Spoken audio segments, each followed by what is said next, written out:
नमस्कार। आज की प्रस्तुति है कि इंटर पास विज्ञान विद्यार्थी क्या करें। What should an intermediate science student do. Intermediate science के स्टूडेंट्स की जब हम बात करते हैं तो उसके कुछ वर्ग हमारे सामने आते हैं, जैसे कि इंटरमीडिएट साइंस में पीसीएम वाले भी आएंगे जो फिजिक्स, केमिस्ट्री और मैथमेटिक्स लिए हुए होते हैं, और वो विद्यार्थी भी आएंगे जो कि पीसीबी वाले हैं, फिजिक्स, केमिस्ट्री और बायोलॉजी जिनके पास होता है। साथ ही उसमें समस्त बालक भी आएंगे और बालिकाएं भी आएंगी। इसलिए हम इन सभी के आधार पर बात करते हैं और सारे के सारे बच्चों में एक तरह के गुणधर्म पाए जाते हैं कि जब हम हाई स्कूल उत्तीर्ण कर इंटरमीडिएट विज्ञान वर्ग में प्रवेश लेते हैं तो तरह तरह के सपने हमारे मनोमस्तिष्क में पल रहे होते हैं। यह उम्र ही ऐसी होती है जो तनाव, तूफान, सामूहिक संघर्ष और कल्पना लोक से हमारा प्रत्यक्षीकरण कराती है। लेकिन इंटरमीडिएट करते करते जागरूक विद्यार्थी के चरण यथार्थ के धरातल को स्पर्श करने लगते हैं। यह काफ़ी कुछ हमारे घर की आर्थिक स्थिति और हमारे मानसिक स्तर से निर्धारित होता है। विविध निरीक्षण यह बताते हैं कि विज्ञान वर्ग के विद्यार्थियों के साथ उनके माता पिता अन्य वर्ग के विद्यार्थियों की तुलना में अधिक चिंतित रहते हैं कि अब क्या करें, क्या ना करें। बच्चे के भविष्य का सवाल है। आप सभी की समस्या समाधान की ओर यह एक प्रयास है जिसमें कि यह बताने का प्रयास किया जाएगा कि विद्यार्थियों ने जो कल्पना लोक के विभिन्न सत्यों का आभास किया है उनसे कहाँ तक जोड़ा जा सकता है और वो कहाँ तक जोड़ सकते हैं। और निश्चित रूप से मैं ये समझता हूँ कि यह प्रयास एक इस तरह का प्रयास है जो कि दिशाबोधक सिद्ध होगा। इंटरमीडिएट विज्ञान अपने में जीव विज्ञान और गणित के दो दिशामूलक तत्व साथ लेकर के चलता है। विज्ञान वर्ग से इंटरमीडिएट करने के बाद diploma course, computer course, pharmacy, engineering व चिकित्सा परिक्षेत्र के बहुत सारे मार्ग खुलते हैं। साथ ही मिलते हैं विविध सेवाओं में अवसर। और इन सारी स्थितियों को हम इस प्रकार से समझ सकते हैं कि इसके बाद क्या क्या किया जा सकता है। तो सबसे पहले आइए विचार करते हैं कि इंटरमीडिएट के बाद कौन कौन से डिग्री कोर्स किए जा सकते हैं। और विज्ञान वर्ग से इंटरमीडिएट करने के बाद एक वृहद पटल खुलता है जिन्हें यहाँ पर एक एक करके बताने का प्रयास करेंगे। कुछ डिग्री कोर्स जो भी हैं वो अपनी रुचि, क्षमता और स्थिति के अनुसार किए जा सकते हैं। सबसे पॉपुलर जो है वह तो वही है बीएससी यानी कि bachelor of science. Bachelor of science में आप ये पीसीएम ग्रुप भी ले सकते हैं और जेडबीसी ग्रुप भी ले सकते हैं। और आजकल तो एक और व्यवस्था चल गई जिसमें कि आप एक एक सब्जेक्ट का ऑनर्स भी कर सकते हैं। तो पहला विकल्प तो आपके पास यही है। दूसरा है बैचलर ऑफ एग्रीकल्चर। जो इस परिक्षेत्र से आए हुए होते हैं वो लोग बीएससी एग्रीकल्चर, बीएससी एजी कर सकते हैं। एक और कोर्स है बैचलर ऑफ फार्मेसी, इसको किया जा सकता है और इस क्षेत्र में स्थान बनाया जा सकता है। दूसरी बात बैचलर ऑफ टेक्नोलॉजी या फिर इसी के समकक्ष है बैचलर ऑफ इंजीनियरिंग, जिसे बीटेक और बीई नाम से आप लोग जानते हैं। तो इसमें अंदर बहुत सारे परिक्षेत्र हैं। आप कोई सा भी एक परिक्षेत्र उसमें चुन सकते हैं जो आपकी रुचि का परिक्षेत्र हो। और इस रुचि के परिक्षेत्र से निश्चित रूप से जब आप जोड़ते हैं तो आपको कड़ी मेहनत, कड़ी मशक्क़त करनी होती है। और जो हमारे दोनों तरह के विद्यार्थी इस बात पर ध्यान दें क्योंकि उनका कोर्स और उनका विषय वस्तु ऐसा है जिसमें कि अधिक श्रम की आवश्यकता है। इसलिए इधर उधर भटकाव की जगह सीधे सीधे हमें उस विषय वस्तु पर कार्य करना होता है। Bachelor of medicine and bachelor of surgery MBBS बहुत ही प्रसिद्ध कोर्स है, इसको किया जा सकता है। बैचलर ऑफ डेंटल सर्जरी की जा सकती है, बीडीएस जिसे आप कहते हैं। एक और है बैचलर ऑफ फिजियोथेरेपी, बीपीटी। और इसके बाद भी आप अपने घर पर ही अपना क्लिनिक खोल सकते हैं और एक अच्छी व्यवस्था दे सकते हैं। आज समाज में इसकी बहुत अधिक आवश्यकता है। Bachelor of homeopathic medicine and surgery BHMS नाम से आप इसे जानते हैं, इसको किया जा सकता है। एक और है bachelor of Ayurvedic medicine and surgery, BAMS किया जा सकता है। बैचलर ऑफ यूनानी मेडिसिन एंड सर्जरी, BUMS किया जा सकता है। इसके अलावा आप डिग्री कोर्स कर सकते हैं माइक्रोबायोलॉजी में और बायोटेक्नोलॉजी में कर सकते हैं, बायो इन्फॉर्मेटिक्स में कर सकते हैं और जेनेटिक्स में भी आप डिग्री ले सकते हैं। सामान्यतः जो माता पिता हैं उनको बहुत सारे कोर्सेज के बारे में नहीं पता है, क्योंकि जिस समय उन्होंने इस स्तर का कोर्स किया था उस समय इतनी ज्ञान की शाखाएं नहीं थी और इस तरह के अवसर उपलब्ध नहीं थे। और जो शहर के विद्यार्थी हैं वो तुलनात्मक रूप से अधिक टच में हैं इंटरनेट के और उन्हें ज़्यादा जानकारी इस बात की रहती है। और जो विद्यार्थी जिनके पास की लैपटॉप भी नहीं है और इंटरनेट से जुड़ने के साधन नहीं है, वो मोबाइल से ही उसको सर्च करते हैं, देखते हैं कौन कौन से कोर्सेज उनके लायक हैं। सामान्यतः लंबे अंतराल तक यह माना जाता रहा कि इंटर PCM के बाद बालक इंजीनियरिंग के क्षेत्र में जाएगा और उसे GMain की तैयारी करनी चाहिए। और IIT की चाह रखने वालों को GMain के साथ G एडवांस भी निकालना आवश्यक है और इसका प्रयास करना होगा।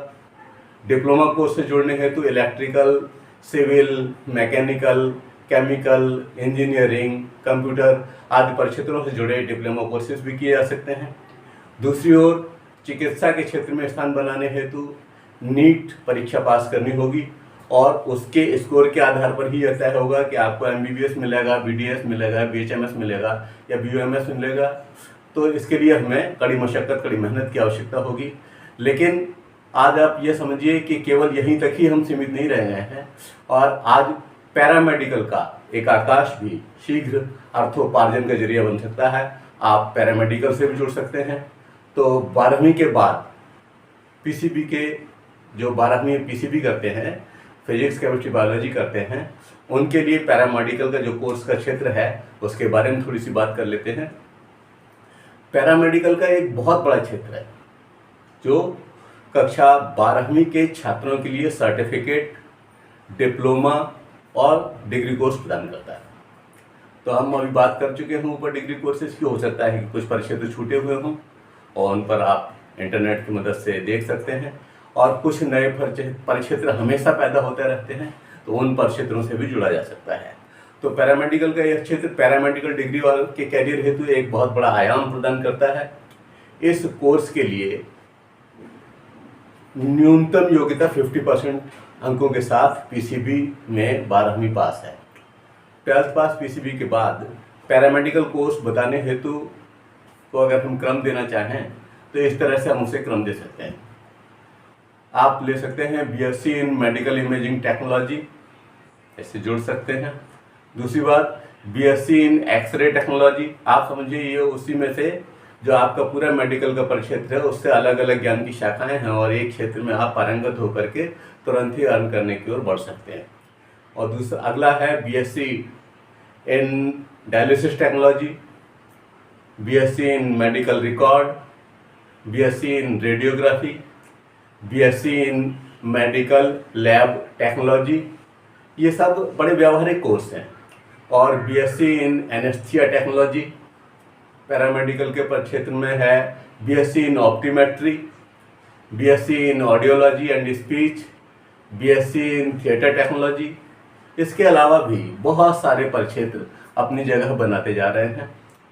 इसके अलावा जो विद्यार्थी ये सब भी नहीं करने की स्थिति में है, उनकी आर्थिक स्थिति गवाही नहीं दे रही है, तो ऐसी स्थिति में जो सस्ते कंप्यूटर कोर्सेज की एक अपनी बहुत बड़ी श्रृंखला है जिन्हें कि इंटरमीडिएट के बाद किया जा सकता है। थोड़ा सा विचार उस पर भी कर लेते हैं कि कौन कौन से कंप्यूटर कोर्सेज हैं। एक है BFX एंड एनिमेशन। तो ये जो BFX एंड एनिमेशन है इसमें वीडियो गेमिंग आती है, cartoon, video, movie, short movie और फिल्म, छोटी फिल्म जो है वो, और गाने, 3D एनिमेशन, ये सारा का सारा इसी में आता है BFX एंड एनिमेशन में। दूसरी बात, आप एक और कंप्यूटर कोर्स कर सकते हैं जिसे वेब डिज़ाइनिंग कोर्स कहते हैं। तो वेब डिजाइनिंग मतलब वेब डेवलप करना, और इसकी तो आज बहुत अधिक आवश्यकता है और सभी संस्थाएं अपनी अपनी वेब बना रही हैं और उसके ऊपर अपना अपलोड करती रहती हैं। दूसरी बात, एक और कोर्स है जैसे कि टेली कोर्स कहते हैं।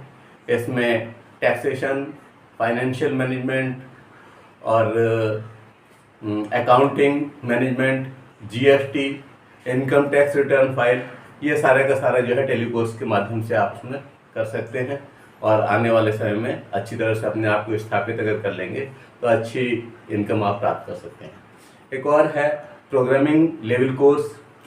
बहुत सारे प्रोग्रामिंग कोर्स के बारे में आप जानते होंगे। सी है, C++ है, जावा है, पाइथन है, PHP है, SQL है और जावा स्क्रिप्ट है और हैक है। तो इस तरह से प्रोग्रामिंग के आप तमाम लैंग्वेज कोर्स कर सकते हैं। इसके अलावा जो बेसिक कंप्यूटर कोर्स भी अगर आप कर लें तो उससे भी आपको फ़ायदा मिल सकता है। उसमें आप फोटोशॉप, MS ऑफिस और पेंट, कुछ जो है सॉफ्टवेयर और हार्डवेयर के बारे में जानकारी, यह सब कुछ जो है उस कंप्यूटर कोर्स में उपलब्ध रहता है। और इसके अलावा आप कर सकते हैं ग्राफिक डिजाइनिंग का कोर्स।